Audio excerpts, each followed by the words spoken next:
Excellencies, नमस्कार।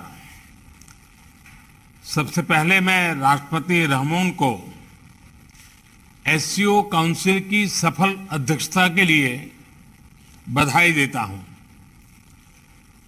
Tajik presidency ने चुनौतीपूर्ण वैश्विक और क्षेत्रीय माहौल में इस संगठन का कुशलता से संचालन किया है।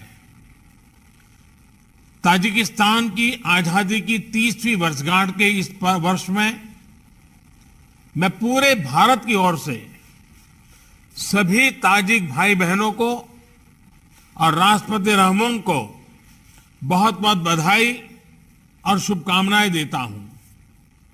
एक्सेलेंसीज, इस साल हम एससीओ की भी 20वीं वर्षगांठ मना रहे हैं। यह खुशी की बात है कि इस शुभ अवसर पर हमारे साथ नए मित्र जुड़ रहे हैं। मैं ईरान का एससीओ के नए सदस्य देश के रूप में स्वागत करता हूं। मैं तीनों नए डायलॉग पार्टनर्स सऊदी अरब, इजिप्ट और कतर का भी स्वागत करता हूं।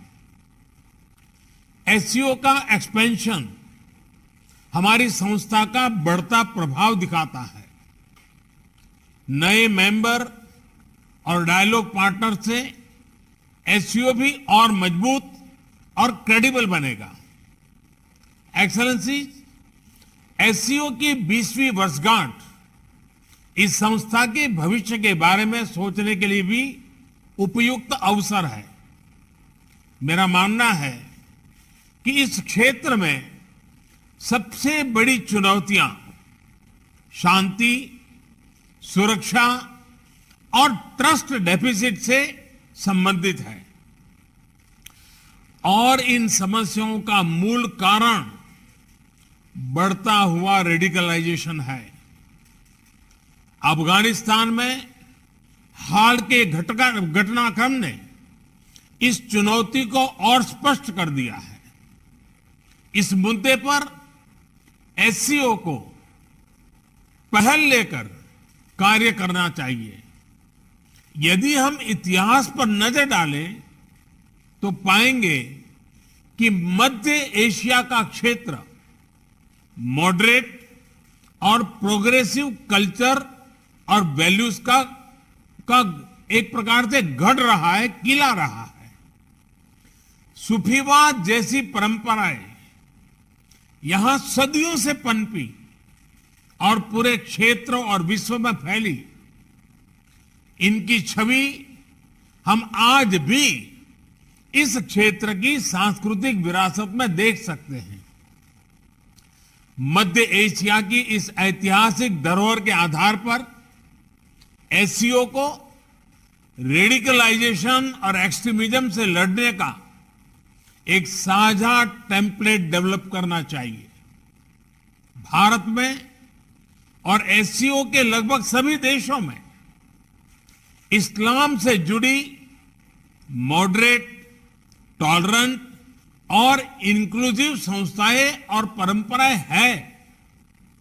एससीओ को इनके बीच एक मजबूत नेटवर्क विकसित करने के लिए काम करना चाहिए। इस संदर्भ में मैं एससीओ के रैट्स मैकेनिज्म द्वारा किए जा रहे उपयोगी कार्य की प्रशंसा करता हूं। भारत ने एससीओ रैट्स की अपनी अध्यक्षता के दौरान जो कैलेंडर ऑफ एक्टिविटीज प्रस्तावित की है, उन पर हमें सभी एससीओ पार्टनर्स के सक्रिय सहयोग की अपेक्षा है। एक्सेलेंसी, रेडिकलाइजेशन से लड़ाई, क्षेत्रीय सुरक्षा और आपसी ट्रस्ट के लिए तो आवश्यक है ही। यह हमारी युवा पीढ़ियों के उज्जवल भविष्य के लिए भी जरूरी है। विकसित विश्व के साथ प्रतिस्पर्धा के लिए हमारे क्षेत्र को उभरती टेक्नोलॉजी में स्टेक होल्डर बनना होगा। इसके लिए हमें अपने प्रतिभाशाली युवाओं को विज्ञान और रैशनल थिंकिंग की ओर प्रोत्साहित करना होगा। हम अपने एंटरप्रेन्योर्स और स्टार्टअप्स को एक दूसरे से जोड़कर इस तरह की सोच, इस तरह की इनोवेटिव स्पिरिट को बढ़ावा दे सकते हैं। इसी सोच से पिछले वर्ष भारत ने पहले एससीओ स्टार्टअप फोरम और युवा वैज्ञानिक सम्मेलन का आयोजन किया। पिछले वर्षों में भारत ने अपनी विकास यात्रा में टेक्नोलॉजी का सफल सहारा लिया है। चाहे फाइनेंशियल इंक्लूजन बढ़ाने के लिए यूपीआई और रुपे कार्ड जैसी टेक्नोलॉजीज हो, या कोविड से लड़ाई में हमारे आरोग्य सेतु और कोविन जैसे डिजिटल प्लेटफॉर्म्स, इन सभी को हमने स्वेच्छा से अन्य देशों के साथ भी साझा किया है। हमें एससीओ पार्टनर्स के साथ भी इन ओपन सोर्स टेक्नोलॉजी को शेयर करने में और इसके लिए कैपेसिटी बिल्डिंग आयोजित करने में खुशी होगी। एक्सेलेंसी, रेडिकलाइजेशन और असुरक्षा के कारण इस क्षेत्र का विशाल आर्थिक पोटेंशियल भी अनटैप रह गया है। खनिज संपदा हो या इंट्रा एससीओ ट्रेड, इनका पूर्ण लाभ उठाने के लिए हमें आपसी कनेक्टिविटी पर जोर देना होगा। इतिहास में सेंट्रल एशिया की भूमिका प्रमुख क्षेत्रीय बाजारों के बीच एक कनेक्टिविटी ब्रिज की रही है। यही इस क्षेत्र की समृद्धि का भी आधार था। भारत सेंट्रल एशिया के साथ अपनी कनेक्टिविटी बढ़ाने के लिए प्रतिबद्ध है। हमारा मानना है कि लैंडलॉक्ड सेंट्रल एशियाई देशों को भारत के विशाल बाजार से जुड़कर अपार लाभ हो सकता है। दुर्भाग्यवश आज कनेक्टिविटी के कई विकल्प उनके लिए खुले नहीं हैं। ईरान के चाबाहार पोर्ट में हमारा निवेश और इंटरनेशनल नॉर्थ साउथ कॉरिडोर के प्रति हमारा प्रयास इसी वास्तविकता से प्रेरित है। एक्सेलेंसी, कनेक्टिविटी की कोई भी पहल वन वे स्ट्रीट नहीं हो सकती। आपसी ट्रस्ट सुनिश्चित करने के लिए कनेक्टिविटी प्रोजेक्ट को कंसल्टेटिव, पारदर्शी और पार्टिसिपेटरी होना चाहिए। इनमें सभी देशों की टेरिटोरियल इंटीग्रिटी का सम्मान निहित होना चाहिए। इन सिद्धांतों के आधार पर एससीओ को क्षेत्र में कनेक्टिविटी प्रोजेक्ट्स के लिए उपयुक्त नॉर्म्स विकसित करने चाहिए।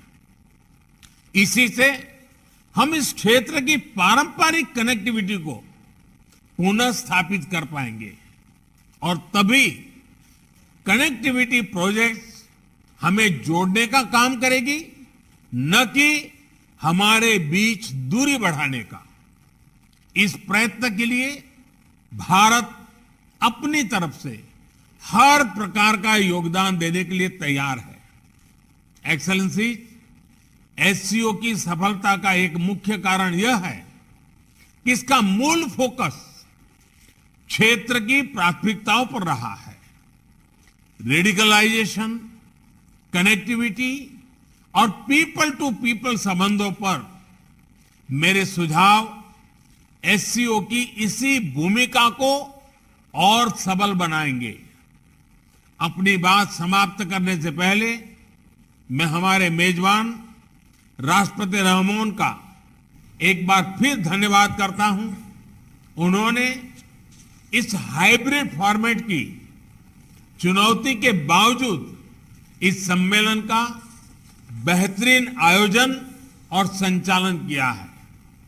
मैं आगामी अध्यक्ष उज्बेकिस्तान को भी शुभकामनाएं देता हूं और भारत के सहयोग का आश्वासन देता